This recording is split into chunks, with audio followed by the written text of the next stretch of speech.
का स्वागत है सक्सेस की 98 हमारे यूट्यूब के चैनल के ऊपर। और उम्मीद करते हैं आज की वीडियो में आपको बताऊंगा कि क्लर्क के एग्जाम में, बिकॉज क्लर्क के रिगार्डिंग ही मुझे अभी तक न्यूज मिल चुका है, वो भी मेरे फ्रेंड से और कुछ स्टूडेंट से, कि अगर आप स्टेट आपका अगर बिहार है और आप फॉर्म भरते हैं कहां से, वेस्ट बंगाल से, तो आपका रीजनल लैंग्वेज तो हिंदी है ऐसे, लेकिन नॉर्मल अगर वेस्ट बंगाल से फॉर्म भरते हैं तो कम से कम आपको क्या रीजनल लैंग्वेज जो है बंगाली वो आनी चाहिए। ऐसा क्राइटेरिया या फिर रिक्वायरमेंट लिखा रहता है आईबीपीएस के फॉर्म में। तो क्या प्रॉब्लम आगे आपको फेस करना पड़ेगा, क्या हो सकता है आपका जॉब एग्जाम निकालने के बाद भी आप जॉब से डिसमिस हो जाएंगे, ऐसा क्या क्या बहुत सारे बच्चों का क्वेश्चन है भैया क्या होता है रीजनल लैंग्वेज का, पूरा डिटेल में बताइए। तो इस वीडियो में मैं बात करूंगा रीजनल लैंग्वेज को लेकर, जो बहुत सारे बच्चों का क्वेश्चन है। आज उम्मीद है आज सारे बच्चों के माइंड के डाउट मैं क्लियर कर दूंगा, ठीक है। तो इस वीडियो को आप एंड तक देखिएगा। सरकारी नौकरी की तैयारी के लिए YouTube के ऊपर हमारे चैनल सक्सेस की 98 को सब्सक्राइब कीजिए और दबाइए इस बेल के आइकन को, ताकि आपको लेटेस्ट वीडियो सबसे पहले देखने को मिले, वो भी बिल्कुल फ्री में। जैसे मैं बोल रहा था कि रीजनल लैंग्वेज कितना बड़ा इंपॉर्टेंट रोल प्ले करता है आपके आगे डॉक्यूमेंट वेरिफिकेशन के वक्त, या फिर आपको जरूरी है कि नहीं रीजनल लैंग्वेज जानना अगर आप जिस स्टेट से फॉर्म फिलअप कर रहे हो कि नहीं।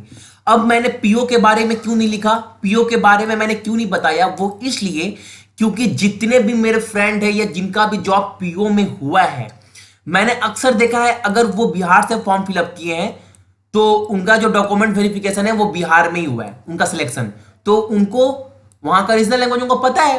अब उनको अदर स्टेट की जानने की जरूरत नहीं है, नॉर्मल सी बात है। जहां पोस्टिंग हो रही है, अगर आप नॉन बंगाली हो या फिर नॉन मराठी हो या फिर नॉन गुजराती हो, ठीक है, तो अगर आपको स्टेट दिया जा रहा है ऐसा जगह जहां का रीजनल लैंग्वेज ही हिंदी है और आप भी नॉन बंगाली हो या फिर नॉन बंगाली आपको हिंदी आती है, तो फिर उनको तो प्रॉब्लम नहीं हो रहा है। लेकिन प्रॉब्लम है जो बच्चे चाहते हैं अदर स्टेट में जाकर जॉब करना और वहां का रीजनल लैंग्वेज जानना, ये बहुत बड़ी प्रॉब्लम है। तो ऐसा मेरे पास अभी तक कोई प्रॉब्लम आया नहीं, लेकिन क्लर्क में आया है। तो मैं क्लर्क का बताता हूं क्लर्क में हो क्या रहा है। नॉर्मल देखो, मेरे एक दो स्टूडेंट्स हैं और दो तीन दोस्त हैं जिनका 2017 में आईबीपीएस क्लर्क क्लियर हुआ था, ठीक है।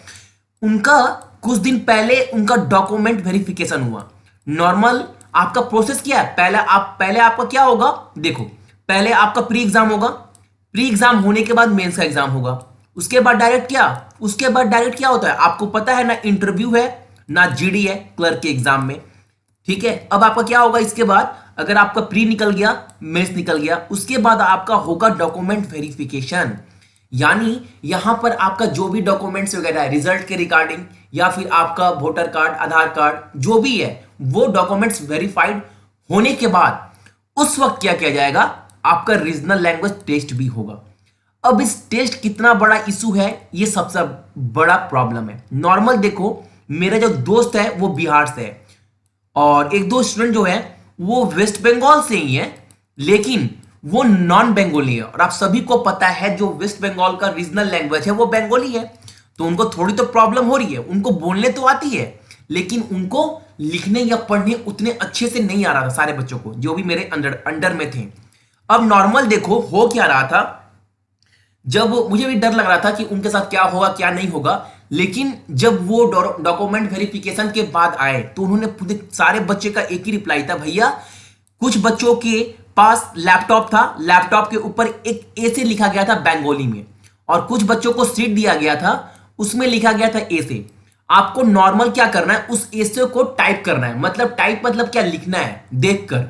अगर आप देखकर लिख सकते हैं ना तो आपको कोई प्रॉब्लम नहीं होगा।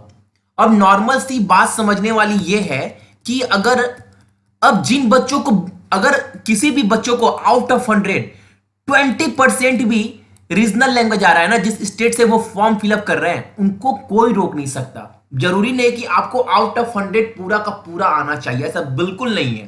पहला डाउट ये क्लियर मैं कर दिया हूं। दूसरा बात, अगर आपको बिल्कुल भी नहीं आता है ना, सपोज कर लो अगर आप दिल्ली से हो और आप फॉर्म फिलअप कहां कर दिए, गुजरात से, और आपको गुजराती आनी चाहिए, ये ऐसा मेंशन किया रहता है आपके रिक्वायरमेंट में आईबीपीएस का कि रीजनल लैंग्वेज आना चाहिए, और आपको बिल्कुल नहीं आ रहा है और आपने प्री का भी एग्जाम निकाल लिया, मेंस का भी एग्जाम निकाल लिया, अब आपको क्या होगा, रीजनल लैंग्वेज नहीं आने की वजह से आपको जॉब से हटा दिया जाएगा क्या, डिसमिस कर दिया जाएगा क्या संग संग डॉक्यूमेंट वेरिफिकेशन के टाइम? बिल्कुल नहीं, ऐसा बिल्कुल नहीं होगा, क्योंकि सारे बच्चे और मेरे जितने स्टूडेंट थे यही बोल रहे थे, भैया 6th मंथ का बॉन्ड साइन कराया जा रहा था। जिन बच्चों को देखकर भी लिखना नहीं आ रहा था उनसे यह बोला जा रहा था कि आप 6 महीना में कम से कम थोड़ा सा लिखना पढ़ना सीख जाइए। अब नॉर्मल सी एक बात देखो, जो बच्चा इतने कंपटीशन होने के बाद भी एग्जाम निकालकर प्री और मेंस बैंक तक पहुंच रहा है, वो बच्चा 6 महीना में थोड़ा सा बोल नहीं सकता क्या, लिख नहीं सकता क्या? तो हर बच्चा कर सकता है, तो ये बहुत बड़ा इशू नहीं है। तो रीजनल लैंग्वेज को लेकर अब बिल्कुल भी प्रॉब्लम मत लो। जहां से मन है, जहां कटअप कम जाता है जिस स्टेट का, वहां से फॉर्म फिलअप कीजिए बेहिचक, डरो मत। अगर जॉब लेना है भाई, जॉब कहीं भी मिले, इंडिया किसी कोना में मिले, जॉब करने से मतलब है गवर्नमेंट जॉब, ठीक है। पहला तो मोटो ये है, जॉब ले लेते हैं, उसके बाद जो करना है करते रहेंगे, ठीक है। तो जिस स्टेट का भी कटअप कम जाता है क्लर्क वाले मामले में, आप वहां से फॉर्म फिलअप करो, क्योंकि आप सभी को पता है कि पीओ तो ऑल इंडिया बेसिस पे एग्जाम होता है, आपको कहीं पर भी पोस्टिंग मिल सकता है। लेकिन क्लर्क वाले केस में ये बहुत बड़ा इशू है रीजनल लैंग्वेज, जो मैंने बता दिया कि ये बहुत बड़ा इशू नहीं है आप लोगों के लिए। सो इस चीज को लेकर बिल्कुल भी टेंशन मत लो आप लोग, ठीक है। उम्मीद करते हैं सारे बच्चों का आंसर मिल गया होगा, और जो भी क्यूरी होगा आप लोग कॉमेंट्स बॉक्स में पूछ सकते हैं कि भैया और क्या क्या क्राइटेरिया, क्या क्या प्रॉब्लम, जो भी आपका डाउट हो आप बेहिचक पूछ सकते हैं, ठीक है। सो आज के लिए आप सभी को थैंक यू।